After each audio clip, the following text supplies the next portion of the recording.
Assalamu alaikum everyone. So today let's talk about the management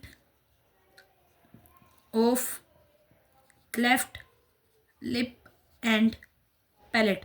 So the management of cleft lip and palate is divided in four stages. Let's discuss the stage 1. Stage 1 comprises of the four steps. So I'm writing these steps, then we will have thorough discussion on these four steps. Number 1 is fabrication of palatal obturator. Number 2 is pre-surgical orthopedics. Number 3rd is surgical management of cleft lip, and the last one is surgical management of cleft palate. So the first one, which is the fabrication of a palatal obturator. This palatal obturator is an intraoral device, as you can see or also know if you look at the diagrams of the obturator. It is inserted in the mouth, and it provides a false roofing, because the roof, you can see, roof of the patient has an opening, so that is why the patient cannot suck, cannot intake the food or the liquids or things properly.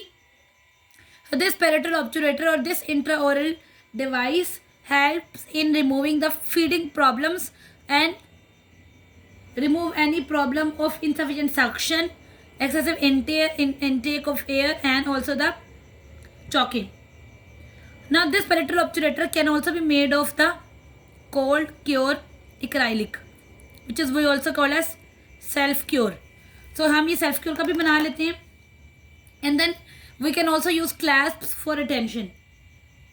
And if retention from the clasp is insufficient, we can also make wings of thick wire, and the wings are embedded in the acrylic, and then against the cheek they are stabilized by using the micro pore adhesive tape. So this palatal obturator comprises of the self-cure acrylic plate having the clasp for retention. Second step is pre-surgical orthopedics. This pre-surgical orthopedics involves the problem that is displacement of premaxilla. So to remove the displacement of premaxilla, the orthodontist correct this displacement by strapping across the, so it involves strapping across premaxilla. So what happens is that in case of the narrow collapsed maxillary arch, we can also incorporate expansion screws and springs. As you know, the narrow arch is the constricted arch has the problem of insufficient expansion, so we can expand it by giving the expansion device having springs and screws. Now advantages of the pre-surgical orthopedics are that ये size of cleft को reduce करता है, ये palatal obturation provide करता है, speech को improve करता है, और जो parents होते हैं उनको भी reassurance provide कर देता है. The next one is surgical management of cleft lip. So cleft lip जो है वो पहले दौर में कहते थे कि within 45 days of the birth इसको प्रॉब्लम को हम लोगों ने रिजोल्व करना है, क्योंकि उस टाइम पेशेंट के अंदर इम्यूनिटी होती है सर्जिकल शॉक के अगेंस्ट. तो अर्ली सर्जरी की वजह से फेशियल जो अपेयरेंस है वो इम्प्रूव हो जाती है. लेकिन बाद में उन्होंने बोला कि जो बाद में लेट स्कूल थॉट्स हैं वो ये है कि इसको पोस्टपोन कर देते हैं कि जब तक आपकी जो डेंटिशन और आपकी जो ग्रोथ है वो पूरी नहीं होती तब तक आपने ये परफॉर्म नहीं करनी. लेकिन बाद में उन्होंने क्राइटेरिया दिया 10 का. 10 में वो कहते थे 10 पाउंड्स पेशेंट का वेट हो, 10 उसका HB लेवल हो 10%, और उसके बाद ये 10 ग्राम्स भी कह सकते हैं, एंड देन उसके अलावा 10 वीक्स ऑफ उसकी एज हो, 10 वीक्स है. तो ये 10 का क्राइटेरिया बाद में आ गया था for the cleft lip surgical management.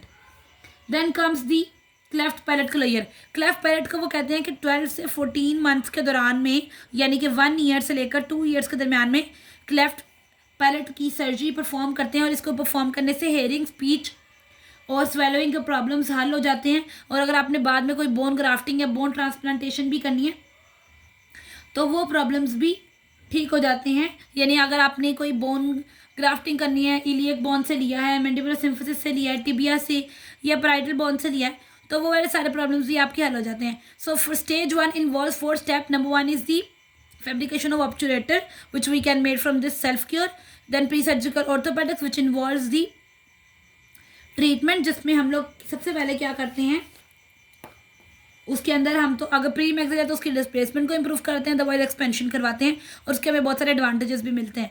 फिर क्लेफ्ट लिप की मैनेजमेंट के लिए मैंने आपको प्री और पोस्ट स्कूल थॉट्स बता दिए हैं, और उसके अलावा जो अब 10 ग्राम्स का करेक्ट है वो भी मैं आपको बता चुकी हूँ।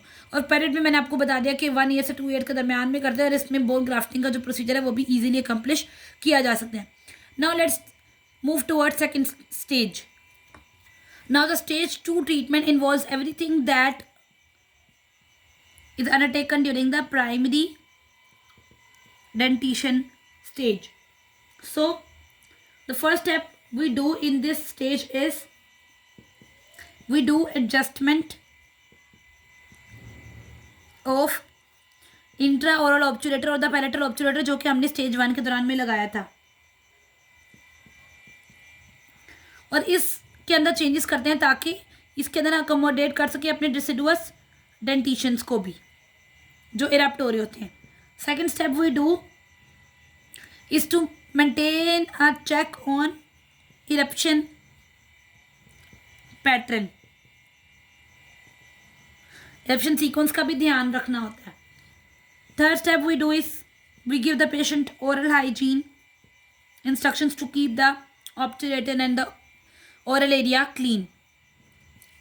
And the fourth step we do is the restoration of decayed teeth. As we know, the deciduous dentition has high chance of caries because the child consumes the sweet things and sweet content, carbohydrate content, sugar content. So sometimes the teeth gets decayed. So we do restoration of these teeth. So as we know, in the deciduous dentition, the orthodontic treatment is not possible. So we cannot perform any orthodontic treatment from primary dentition because उस time वो आप अगर आप orthodontic treatment करेंगे तो it underlies the permanent dentition follicles, जो बाद में परमानेंट डेंटिशन ने इरप्ट होना होता है, उनके फॉलिकल्स नीचे पड़े होते हैं, और अगर आप ऑर्थोडोंटिक ट्रीटमेंट करेंगे तो ये जो फॉलिकल्स नीचे पड़े हुए हैं ये डैमेज होंगे। देन द पेशेंट्स जिनके अंदर आपके पास अंडर डेवलप्ड मैक्सिला होता है और कोई क्लास 3 का मसला नहीं होता, आप उन्हें अगर वो 4 से लेकर 7 ईयर्स की एज के हैं तो you can also give them reverse head gear. और reverse head gear means you are giving them face mask, और face mask always helps in the problem, जो कि किसको वो हल करता है कि अगर आपका मैक्सिला जो है वो अंडर डेवलप्ड है तो वो उसकी प्रोटेक्शन कराता है, प्रोट्रैक्ट योर मैक्सिला। ठीक है, तो इसलिए हम लोग कोशिश करते हैं कि इस दौरान में कोई भी ऑर्थोडोंटिक ट्रीटमेंट परफॉर्म ना करें, और अगर बच्चा 4 से 7 ईयर्स तक है तो we can also give it the head gear which is reverse, that is face mask. Then the next stage 2 के अंदर ही फर्स्ट स्टेप तो हमारा हो गया ना कि हम लोग इसमें ये वाले प्रॉब्लम्स को सॉर्ट आउट करते हैं, और ये हमें इरप्शन पैटर्न के ऊपर ध्यान रखना है, हाइजीन को मेंटेन करना है, डिकेड टीथ की रेस्टोरेशन करनी है और इसी ऑब्चुरेटर के अंदर मॉडिफिकेशंस करनी। लेकिन सेकंड थिंग जो हम करते हैं वो है that is preventive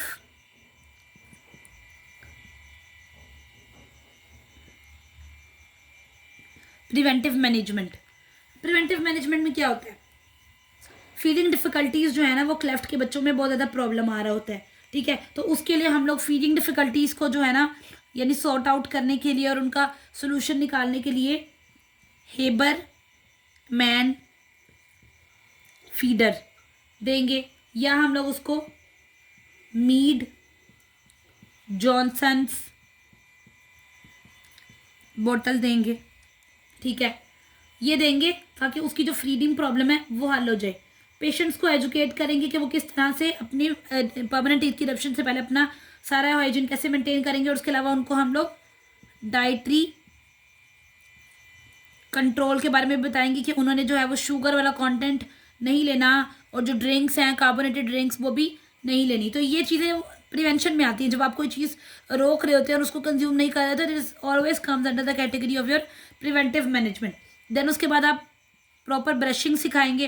ब्रशिंग से भी क्या होता है, केरीज वगैरह और ये वाली प्रॉब्लम जो है वो हल होती हैं।